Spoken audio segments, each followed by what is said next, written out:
વડનગર ખાતે વર્ષો જૂની પરંપરા મુજબ દારૈયા ચૌદસની ઉજવણી।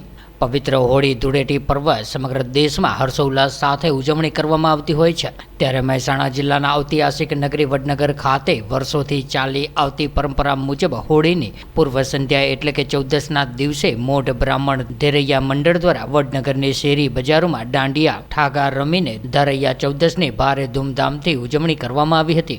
ત્યારે લગભગ 700 વર્ષ પૂર્વે વડનગરના મોઢ બ્રાહ્મણો દ્વારા પોતાના વંશ વૃદ્ધિના હેતુથી બાળકના જન્મ બાદ આવતી પ્રથમ હોળી નિમિત્તે દારૈયા ચૌદસના દિવસે ઘેરમાં રમાડવામાં આવે છે અને દીર્ઘાયુષ્ય માટે આશીર્વાદ પણ આપવામાં આવે છે। ત્યારે દારૈયા ચૌદસ નિમિત્તે વડનગરના મોઢવાડાના ચાચરેથી દેશી નગારાના તાલે ઘેર નીકળીને વડનગરના ચોકસી બજાર, કાપડ બજાર સહિતના નિર્ધારિત રૂટમાં થઈને નિયત સ્થાને પરત ફરી હતી। ત્યારે આજની ઘેર દરમિયાન વડનગરના આબલા વૃદ્ધ સૌ કોઈ મન મૂકીને દાંડિયા રમ્યા હતા અને એકમેકને ઘેરૈયા ચૌદસ તથા હોળીના પર્વની શુભકામનાઓ પાઠવી હતી।